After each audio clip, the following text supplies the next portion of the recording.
Hello students. आज की class में इकोनॉमिक्स चैप्टर जो थर्ड चल रहा था उसको फिनिश करेंगे। Green revolution in India is marked by two distinct phases. इसके दो डिस्टिंक्ट फेजेस में हम इसको मेजर करेंगे ग्रीन रेवोल्यूशन के क्या इम्पैक्ट रहा। Phase first, mid 60s to mid 70s। During this phase scope of green revolution was restricted largely to wheat and rice growing regions of the country. यानी कि starting में जो green revolution लेके आया गया वो मोस्टली इम्पैक्ट उसका किस पे रहा, व्हीट और राइस की ग्रो पे रहा। ठीक है, This includes the states of Punjab, Andhra Pradesh and Tamil Nadu. Clear? Phase 2, mid 70s to mid 80s.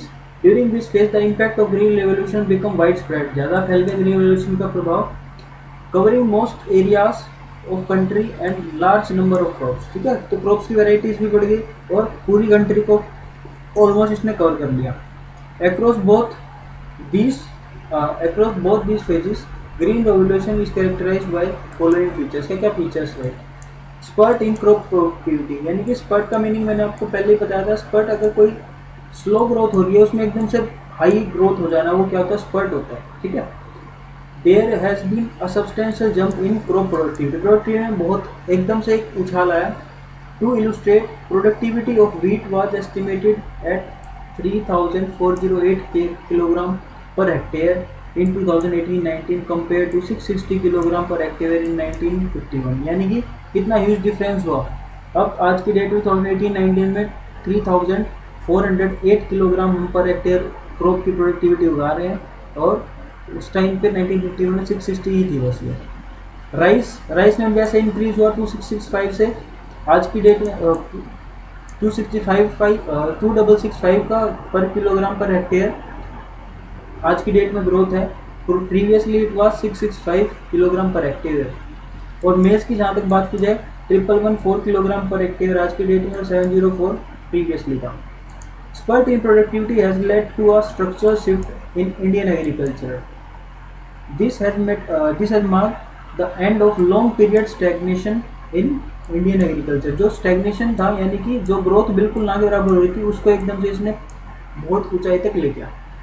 Next आता है सब्सटेंशियल राइज इन एक्रेज। एक्रेज का मतलब होता है under area cultivation. Area under cultivation यानी कि जो एरिया मतलब most of the land use किया जाने लगा किसके लिए, प्रोडक्शन करने के लिए। एच वाई वी का मतलब है हाई यील्ड, क्या था, high yield variety of seeds का यूज करना जिससे क्या होगा, अपनी प्रोडक्टिविटी इंक्रीज हो जाएगी। H why V technology has significantly reduce the time lag between sowing and harvesting of crop. यानी कि बीज बोने से लेके उसको फल हो जाने तक, कटाई तक लेके की जो प्रोसेस थी उसको बहुत ही इजी कर दिया इसने। ठीक है, एक मिनट देना।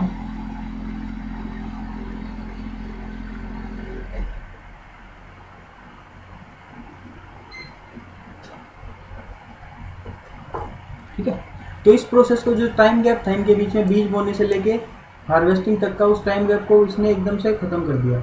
Use of chemical fertiliser has eliminated the need of fallowing. ठीक इस चीज़ की नीड को खत्म कर दिया। Accordingly double cropping has become possible, यानी कि एक टाइम पे आप दो क्रॉप्स उगा सकते थे। This has led to a substantial rise in gross area under cultivation. ठीक है, तो एरिया का फुल यूटिलाइज करने लग गया। इन 1950 to 51 gross area under cultivation was 13 crore hectare which now has shot up to 19 crore per hectare. ठीक है, और क्या इम्पैक्ट हुआ इसका positive, shift from subsistence farming to commercial farming. Subsistence farming का मतलब आप लोगों को पता ही है, घुमा फिरा के पूरे चैप्टर में यही बात बोली। सब्सिस्टेंस फार्मिंग का मतलब होता है कि गुजर बसर करने के लिए फार्मिंग करना। ठीक है, अपने गुजारे के लिए चीज़ें प्रोड्यूस करना, ना कि उनको आगे एक्सपोर्ट करने या और किसी स्टेट में ट्रांसफर करने के लिए। और सब्सटेंशियल राइज इन आउटपुट में जब बहुत ज़्यादा इंक्रीज हो गया जिसकी वजह से प्रोडक्टिविटी अपनी इंक्रीज हुई एंड इंक्रीज इन एक्रेज। ठीक है, दोनों काम हुए, हमने ऊपर पड़ी प्रोडक्टिविटी इंक्रीज होगा, एक्रेज में इंक्रीज होगा। Has started generating marketable surplus, यानी कि जो एक्स्ट्रा अमाउंट हमारे पास बचा रहने लग गया क्रॉप का उसको हम सरप्लस की तरह ट्रीट करने लगे और वो सरप्लस ट्रांसफर किया जाने लगा, कॉमर्शलाइज कर उस सरप्लस को कॉमर्शलाइज किया जाने लगा, यानी कि दूसरी स्टेट्स में ट्रांसफर किया जाने लगा। This has prompted the farmers to gradual shift from subsistence farming to commercial farming. ठीक है, तो उनको मूव ऑन करा दिया गया कहाँ पे, सब्सिस्टेंस फार्मिंग से कमर्शियल फार्मिंग पे। This is a sign of growth and development. Clear. Next आता है change in farmers outlook, farmers का जो व्यू पॉइंट था उसमें चेंज आ गया। Commercialisation of agriculture has cause a change in outlook of farmers, यानी कि पहले फार्मर्स जो सब्सिस्टेंस फार्मिंग करते थे उनका कॉमर्शलाइजेशन की तरफ फेज हो गया, मतलब उनकी सोच बदल गई। Farming is no longer viewed as source of subsistence, it is considered as commercial venture as well. ठीक है, नेक्स्ट पॉइंट आता है self sufficiency in food grain production, यानी कि जो फूड ग्रेन पे है हम इंडिया के लोग सेल्फ सफिशिएंट हो गए, यानी कि खुद से ही अर्न करके मतलब प्रोड्यूस करके हमें किसी और के ऊपर डिपेंडेंट नहीं थे, किसी और के एक्सपोर्ट पे डिपेंडेंट नहीं थे। Increase in crop productivity caused by increase in acreage and increase in productivity has been so substantial that India has started maintaining buffer stock of food grain, यानी कि हम स्टॉक करके रखने लगे किसका, फूड ग्रेन्स का। These stocks are used during the period of lean, यानी कि जब लो प्रोडक्टिविटी होती है तो इस बफर स्टॉक का यूज़ करके हम अपनी सप्लाई कर सकते हैं, यानी किसी ईयर में अगर क्रॉप अच्छी नहीं हो तो उस टाइम हम स्टॉक में से फूड ग्रेन निकाल के उनका यूज़ कर सकते हैं। A revolutionary rise in output has helped India achieve growth with self sufficiency, तो ग्रोथ भी हुई और सेल्फ सफिशिएंसी में भी इंक्रीज हुआ। Briefly owing to technical, institutional and general reforms, जो ये एग्रीगेरियन रिफॉर्म्स पढ़े थे, technical, institutional and general reforms, India has achieved a substantial rise in crop production through increase in productivity as well as increase in acreage.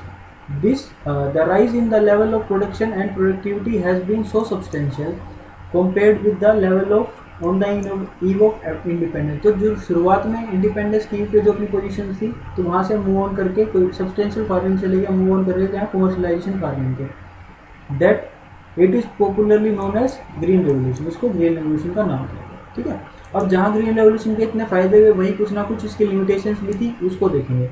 Owing to green revolution, there was a significant rise in crop productivity, but it was only in relation to our own record of past. ठीक है, हमारे past record से ही उसमें productivity increase को हमने compare किया। Compare to developed nation, अगर हम किसी और नेशन से उसको कंपेयर किया जाए तो प्रोडक्टिविटी अपनी फिर भी हाईली इनसिग्निफिकेंट, उतनी ज़्यादा ग्रोथ नहीं हो रही थी। In case of wheat per hectare productivity in India was 3.4 tons as in against 6.5 ton in China and 9 ton in UK. ठीक है, तो अपनी प्रोडक्टिविटी और देशों से कंपेयर करी जाए तो वो कम थी, बट अपने प्रीवियस रिकॉर्ड से कंपेयर करी जाए तो वो बहुत ज़्यादा थी। इन केस ऑफ राइस को कंपेयर किया जाए तो 2.54 टन इंडियन प्रोडक्टिविटी हो रही थी और 6.8 टन कहाँ पे, चाइना प्रोडक्शन हो रही थी। Following observation highlight the limitations of green revolution. Limited crop, revolutionary rise in output due to green revolution is confined mainly to production of food grain, यानी कि वो जो व्हीट और राइस पे फोकस करके रह गया ग्रीन रेवोल्यूशन का काम, वो आगे नहीं बढ़ा और किसी क्रॉप तक ज़्यादा नहीं पहुंच पाया उसका impact. There has been no similar rise in the production of pulses and commercial crop like jute, cotton, tea etcetera, उनमें राइज नहीं हुआ और बेसिकली राइज किसमें हुआ, व्हीट और राइस में। Uneven spread of green revolution has not been uniform spread नहीं था, हर जगह इक्वल स्प्रेड नहीं था हर एक नेशन में। अब वो ग्रीन रेवोल्यूशन जो मतलब अनइवन था। इन state like Punjab, Haryana, Maharashtra and Tamil Nadu it made a remarkable impact, तो यहाँ पे ज़्यादा इम्पैक्ट था उसका।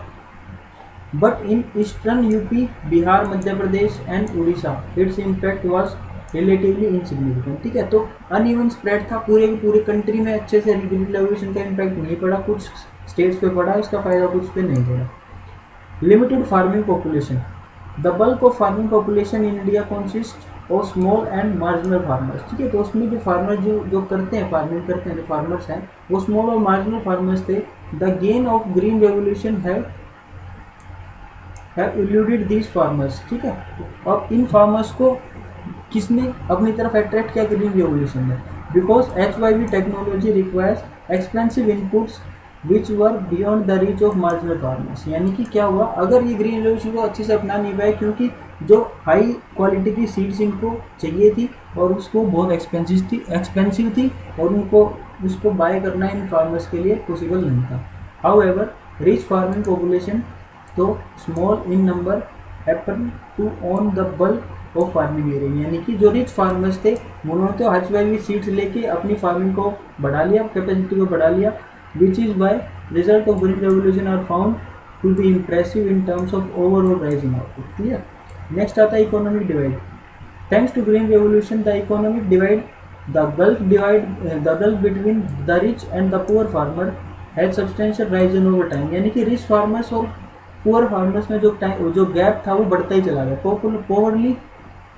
Poverty is wide spread and इनडेप्टनेस is extremely high. ठीक है, पॉवर्टी बढ़ गई और इनडेप्टनेस यानी कि लोगों के लोन लेने की क्षमता बढ़ गई, मतलब कि लोन लेके फार्मिंग करने वाले किसानों की तादाद बढ़ गई। Loan waiver are frequently offered, यानी कि बहुत सी गवर्नमेंट्स आई जो लोन वेवर यानी कि लोन से मुक्ति उन्होंने दिलाई। Yet suicides among the farmers is emerging to be serious challenge, यानी कि फिर भी उसके बाद भी अब बहुत से फार्मर्स क्या करते सुसाइड कर रहे थे जो पुअर फार्मर्स थे। Briefly, while achievements of agrarian reforms in terms of green revolution are laudable यानी कि praiseworthy, and the gulf between haves and have-nots is a serious challenge in Indian rural economy, यानी कि जो farmers जिनके पास equipments थे यानी कि haves थे और जिनके पास इक्विपमेंट्स नहीं थे यानी हैव नॉट्स कैटेगरी में डाला गया, और उनके बीच में जो गैप है वो गल्फ है वो बढ़ता चला गया। Also, a big push of investment need to be given to Indian agriculture to raise productivity level at par with the advanced nation। ठीक है, एडवांस नेशन से कंपेयर करने के लिए अभी भी एग्रीकल्चर सेक्टर में इन्वेस्टमेंट की रिक्वायरमेंट है। Does India need another green revolution, क्या इंडिया को एक दोबारा से ग्रीन रेवोल्यूशन की जरूरत है? Yes is an obvious answer. It is an undisputed fact that gains of green revolution of 60s have started shrinking, यानी कि जो गेन पुराने टाइम में होते वो अब श्रिंक हो रहे हैं, कम हो रहे हैं। This is particularly true when gains are viewed in relation to our needs and relation to what our other countries have achieve. ठीक है, तो उसको अगर खुद से कंपेयर किया जाए तो वो ठीक है, बट वो जो अदर कंट्री से कंपेयर किया जाए तो वो बहुत कम है। Following observation would prove need for yet another green revolution in Indian agriculture. ठीक है, क्या क्या ऑब्जर्वेशन है जो प्रूव करती हैं कि दोबारा से रिक्वायरमेंट है ग्रीन रेवोल्यूशन की। Our productivity standards are extremely low compared with other nation, यानी कि अब हमारे जो स्टैंडर्ड्स हमने प्रोडक्टिविटी के एस्टेब्लिश कर रखे हैं वो बहुत ही लो हैं। Our food grain stock are not at a point of uncertainty, यानी कि कभी ज़्यादा हो सकता है फूड ग्रेन का स्टॉक, कभी कम कर लेते हैं। Most farmers in India continue to face uncertainties of weather, यानी कि कभी बारिश हो रही है कभी सूखा पड़ रहा है तो वो फार्मर्स को फेस करना पड़ता है। The farmers continue to be expose to uncertainties of the market which compels them to focus on unprofitable subsistence farming, यानी कि वो ऐसी क्रॉप उगाते हैं जिसकी मार्केट में कई बार उसकी कॉस्ट भी कवर नहीं हो पाती है। Loan waiver are become a recurring feature. ठीक है, रिकरिंग फीचर जो रिपीटेटिवली यूज़ किया जा रहा है वो है लोन वेवर, यानी कि लोन माफ़ी करना। ठीक है, यहाँ पर चैप्टर खत्म हो जाता है, कंप्लीट कर लेना इस चैप्टर को।